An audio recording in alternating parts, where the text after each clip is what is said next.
Hello, everybody, and welcome to this week's episode of Moonday Musings. So, we're exploring the week beginning the 12th of December.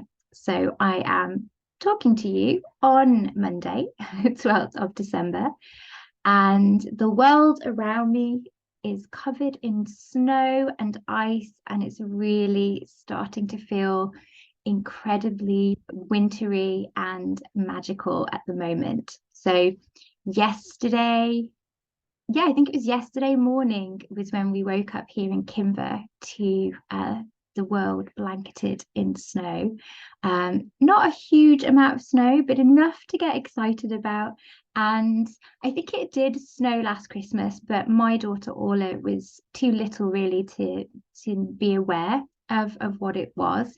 And yesterday was the first time that she's experienced snow. And I have to say, it was quite joyful and really quite magical to watch her witness that. So she went and sort of stood in the window seat and just was shocked, and at first seemed a little bit angry with the snow. She was sort of shouting at it and shouting the word snow.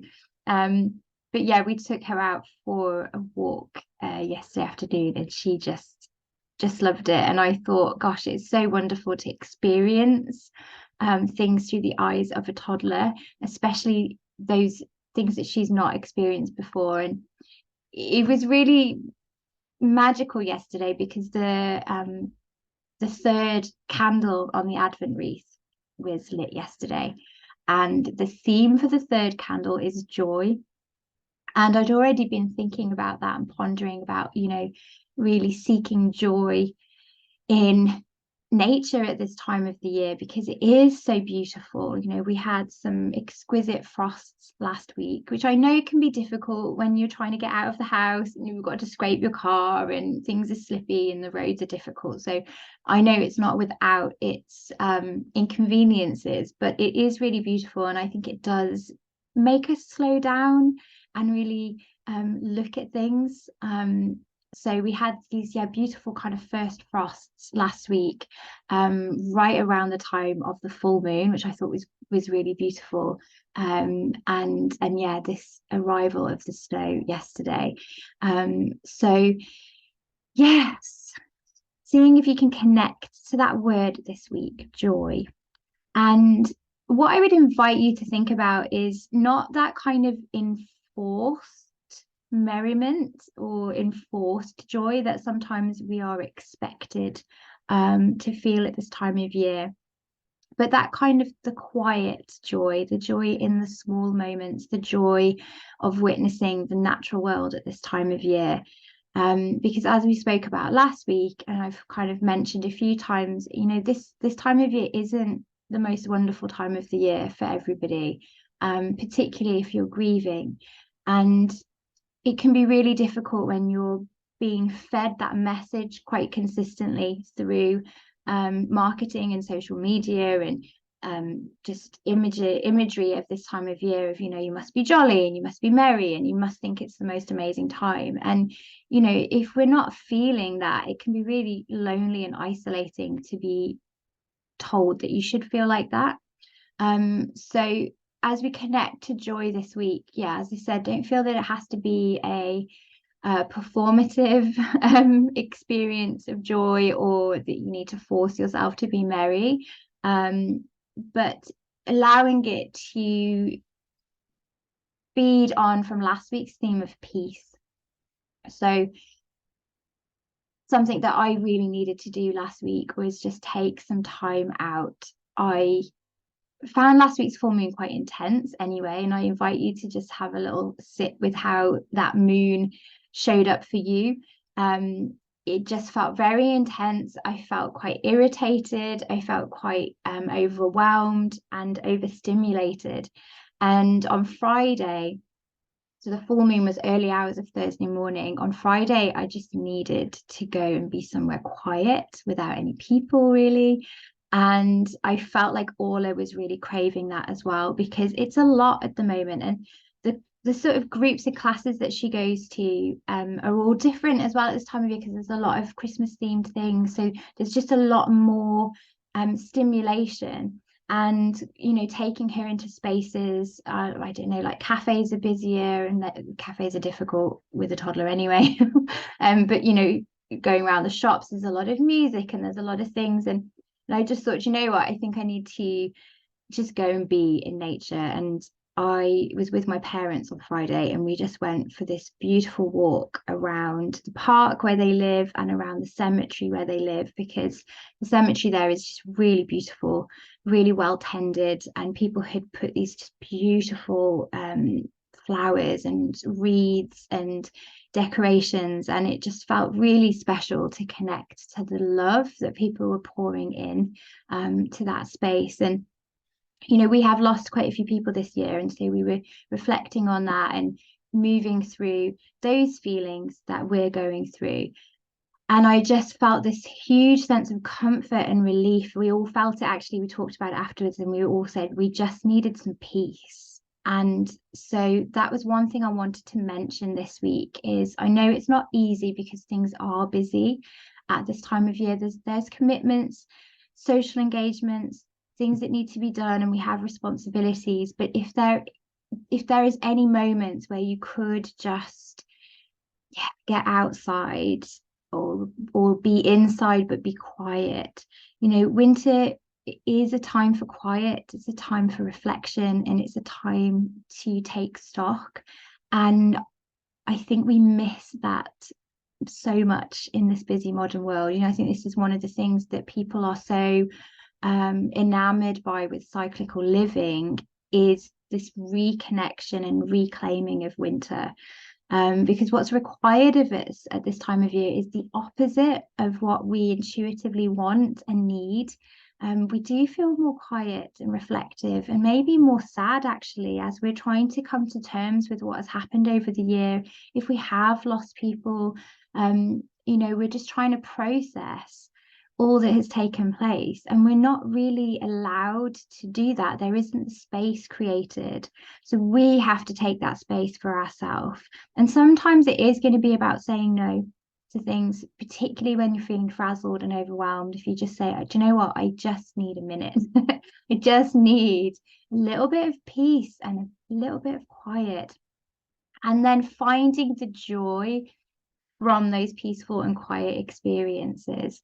So yeah, as we move through this week and connect to that theme of joy, I just wanted to give it a little bit of a different flavor, so that you don't feel that you have to go out and be like extroverted or jolly or merry or any of those things. And of course, if you feel that way, then please feel that way. Don't feel that I'm telling you to diminish your joy, because I know for some people it is really joyful and they love this time of year and they love being social at this time of year. We are all really different. So it's just allowing yourself to honor however you feel right now. So I wanted to read something from my anthology of winter writings that I've shared with you a couple of times, this beautiful book. And then we'll have a look at the astrology of this week, or the movements of the moon this week. So this is that beautiful book that I showed you a couple of weeks ago, Winter, an Anthology for the Changing Seasons, edited by Melissa Harrison. It's got a really lovely tea stain on the front of mine from a couple of years reading this at this time of year. Okay, if you would like to, if you've got the ability to just close your eyes, take a deep breath in, and a nice big out the mouth, maybe placing a hand to the heart if that feels okay. It's just a nice thing to call us in to the softness of our heart space, particularly if you have felt a little bit battered by that full moon, and the moon being in Cancer over the weekend, which can make us feel very emotional and quite sensitive. So I wanted to read this because it just really captures the beauty of winter. So this is on page 63. A puddle creaks and then cracks under my boot. A hoar frost has dripped from the branches, but the earth is still lumpen and flecked with ice. The oaks are bare and the grass is yellow beneath the broken skeletons of last year's hogweed. Hawthorn and holly have been picked clean of berries by blackbirds, still muted by midwinter. The season is at its lowest ebb, quiet and still, except for a ravenous wood pigeon clattering through a dying ash.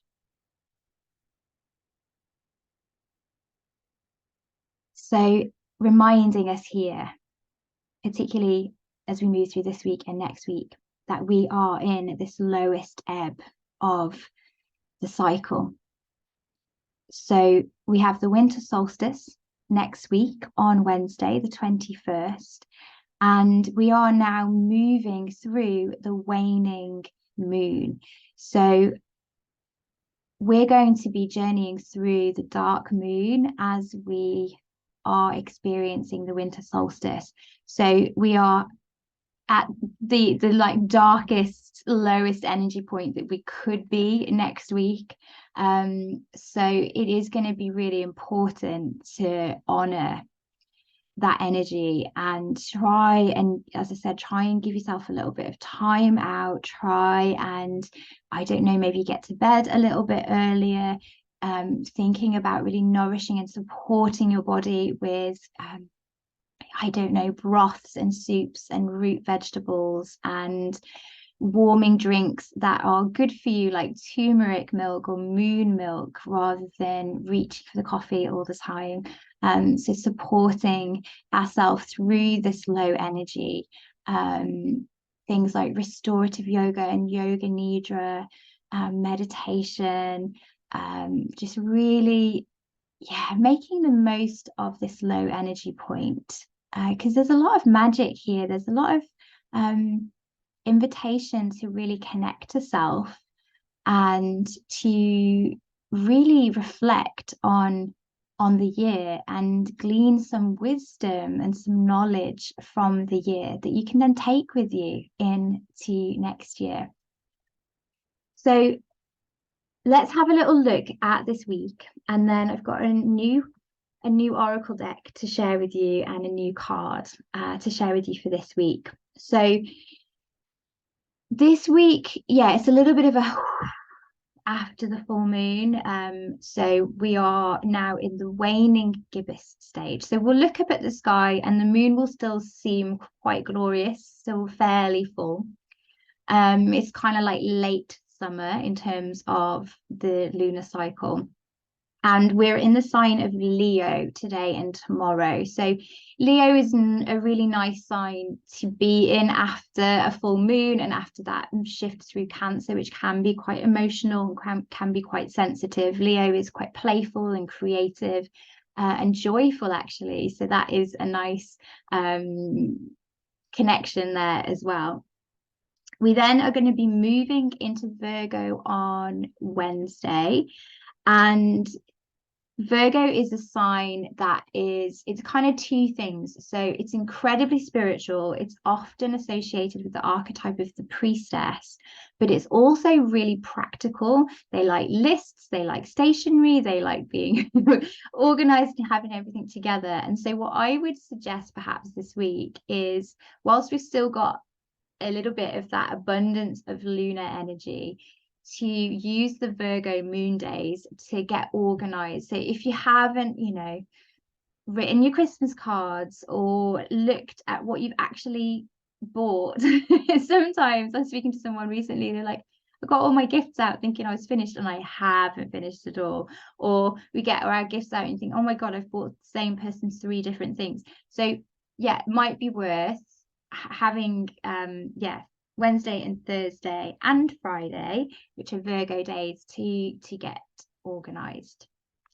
Thursday is going to be the 3rd quarter moon day. So this is our signal. So always remember, when we get to that final quarter moon or 3rd quarter moon, when the moon is half full, that's the reminder that the dark moon is coming, winter is coming.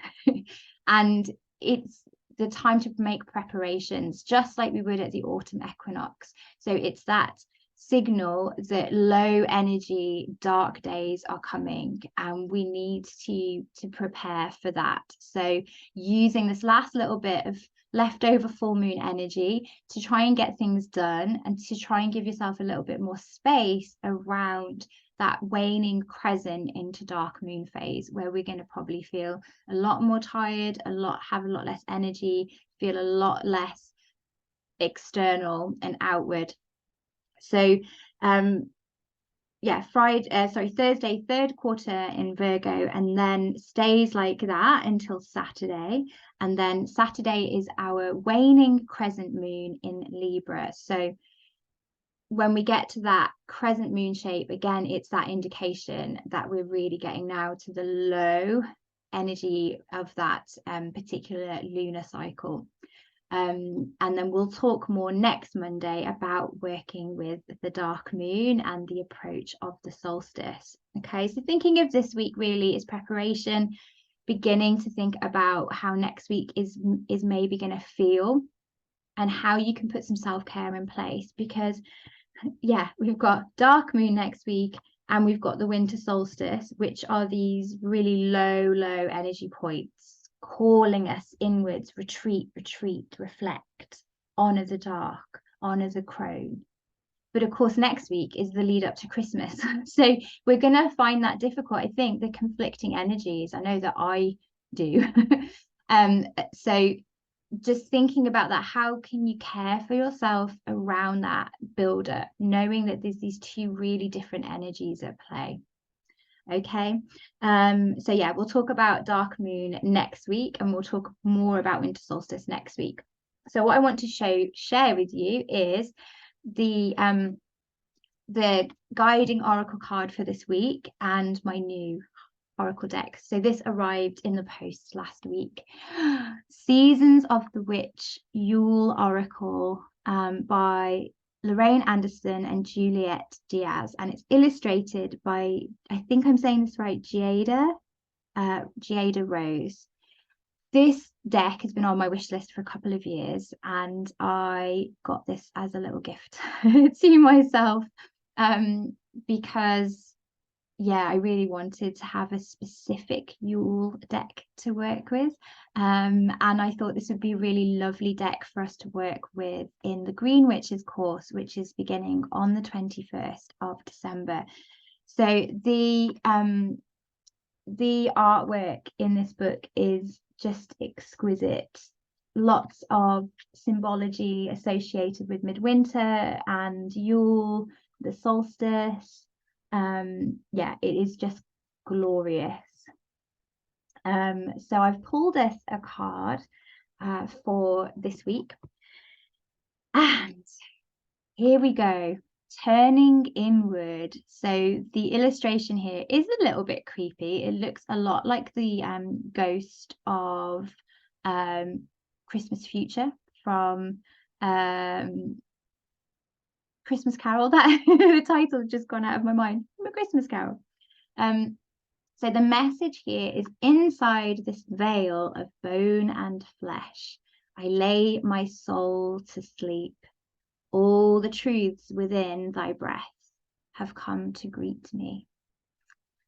So turning inwards, that seems to be the theme so much at the moment. Let me see here if I can read a little bit more from the book about this card and our message for this week.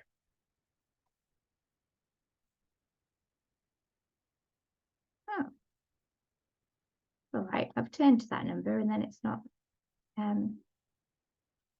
the right card.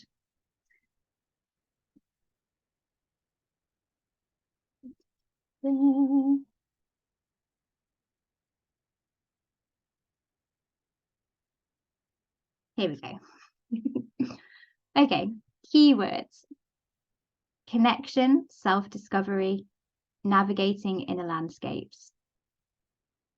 There is a new, more enlightened version of yourself that is waiting to be discovered. This new you has learned and grown over the years. so much so that you may not feel as aligned to your previous goals. Dreams can and will often shift and change with time. Your task is to remain connected to your inner landscape, the part of you that always knows what you need in any given moment. Your inner self will help you to discover new talents, intentions, and beliefs that will better serve you as you continue on this journey. This message is amplified for you if you have also pulled the ceremony card. Turning inward brings an additional message. You may be holding on too tightly to an outdated idea of what your life should be. There are many different ways to experience success. Do not allow others or social conditioning to dictate what is right for you. Being connected to your inner, most authentic being helps you to develop a better sense of self. You will be better prepared to defend your choices when you know your worth and who you are on the most fundamental level. So, beautiful card, beautiful deck. So, connecting to joy this week, making preparations for the dark moon and the winter solstice. Connecting to Virgo, those few days this week, getting organized in order to help us make next week a little bit easier. And turning inward, making time and space to really connect with how you're feeling at the end of this year. And if you've changed, if your goals have changed, really allowing yourself the space and time to listen to that, to have that conversation with yourself. So I am wishing you all a beautiful week. I hope the week treats you well. Go gently and kindly and slowly with yourselves.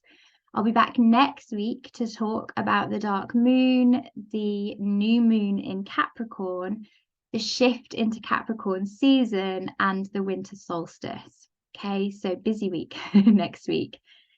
If anybody would like to join me for a special free event, I am hosting a free online women's circle Friday the 23rd of December in honor of the new moon in Capricorn and in honor of the wise woman archetype. This new moon circle is for anybody that just needs to be in sacred space and have a little bit of time out before the busyness of Christmas. It's for people who are interested in joining my Green Witches Year course, which begins on the 21st. It's open for enrollment now, and then the course content opens on the 21st, but you can sign up any point throughout December and January. Okay, it's a 12-month course of magic, seasonal living, lunar living, and really tuning in to our inner witch, our inner green witch in particular. So working with plants and herbs and the elements and sacred space and all of that beautifulness. So if you're interested in joining that, but you just want a little bit more of an experience of what it's going to be like, then this free circle is to give you that experience so that you can come and be in the space with the other women who are already signed up or are thinking about signing up. Equally, if you're interested in joining me for my Women's Circle Facilitator training, which begins in January, and you want to see a circle, how I lead a circle, and you know how I teach and all of that, then that is also the intention with this circle, so that you can just come and be in that space and just see if it's a right fit for you. Okay, so I will put the link to that to sign up. All women, all those who identify as women, are welcome to come to that circle. It's completely free, so when you register, all the information will be there and the Zoom link, and there'll be a recording as well if you can't join us live, though it's always lovely if you can. Okay, so wishing you a lovely week. Stay safe and warm with all the ice and the snow, and stay refreshed and cool if you're in the in the southern hemisphere. All right, see you next week. Take care, everyone.